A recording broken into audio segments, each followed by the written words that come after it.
Well, I thought it's probably the most complete game that we have played the entire year, especially on the defensive end. I have to give our guards a lot of credit.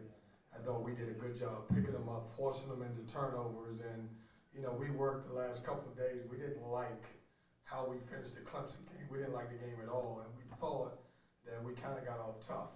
And so the last couple of days we've been talking about toughness and playing together and playing hard, and it may be the best defensive game that I've coached since I've been here for 2 halves.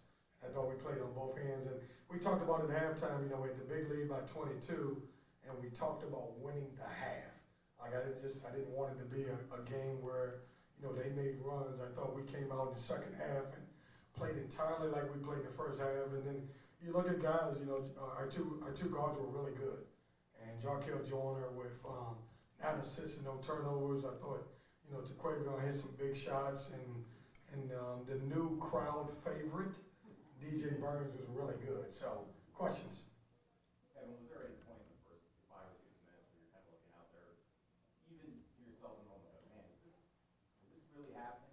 Are we really playing this well? You know what I worried about, Luke, in the beginning of the game? My team has struggled this year when we wasn't scoring. And in the first 3 or 4 possessions, neither team scored. I was like, man, this is going to be a problem because our offense and our defense usually struggles when we don't put the ball in the hole. And then we just kept playing. We stayed focused. I would say that we grew up as a team. We kind of learned from our few losses that we have, and it was a good first half. I mean, it really was. It was fun to watch.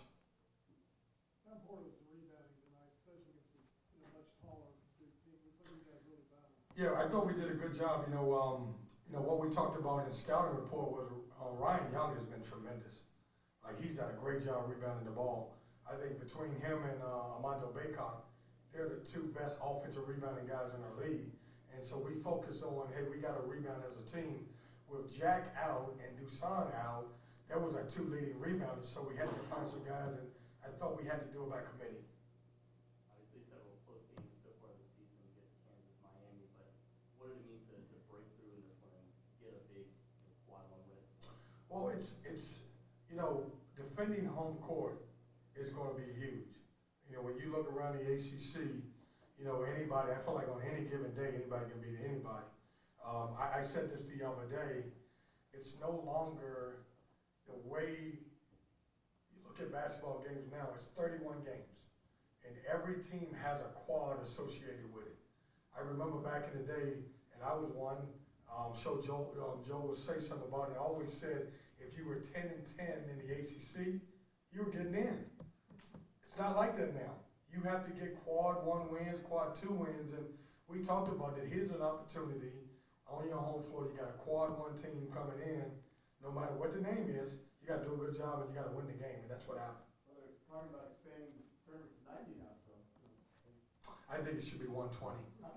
90 is way too less. You talked about defending home court and the urgency that your team had. How much did the atmosphere in there and your crowd kind of help pull you through and get that going? It was great. I mean, it was, when we made runs, you could hear them. And these are always the toughest games because all of our students are not back. And so we have to rely on the community to come and people to come to the games. And I personally want to thank everybody that showed up to the games because I thought it was electric and it was a powerful game for us. And it's the first game that our guys have really felt what PNC can be like on a good night. When DJ got going in the second half there, you just kind of saying, feed the big man. Oh man, it's like, hey, it's funny now, and I said this, and I'm saying this jokingly, so don't print it the wrong way. Tequavion Smith and Jarkel Joyner does all the hard work. They get the big lead. DJ Burns comes in and he scores all the points that he was really good. And everybody's saying, DJ, like they forgot about the 2 guards. But listen, I don't know if there's a better back to the basket scorer in college basketball than him. And it's weird because everybody's gone more to face up 5-man and guys who can shoot the 3. And here's a guy that can back you down, he can score, he's got a great touch, and he's been really good for us. Coach, Coach, you said that this is the best defensive game you've coached in the first half and the second half. You forced 21 turnovers. At what point in the first half did you realize that your defense was going to rule the day tonight?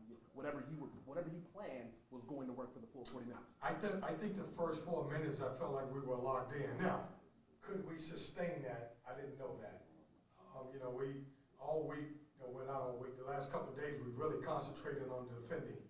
I did more in shoot around talking about our defense than I did our offense. And, so I would say the first 4 or 5 minutes I thought we were going to be locked in. I was just hoping we could play that way for the entire game. And if I could follow that up, Casey actually brought up the lack of consistency that you guys have shown. It's something you guys have to be better at now that you're in this part of the schedule. How do you make sure they bring this same type of intensity to the next game with this ACC schedule? Yeah, we're growing.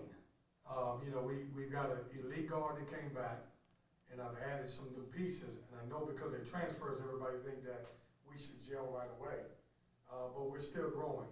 And this was a great teaching moment. And, we learned a lot through losing to Clemson.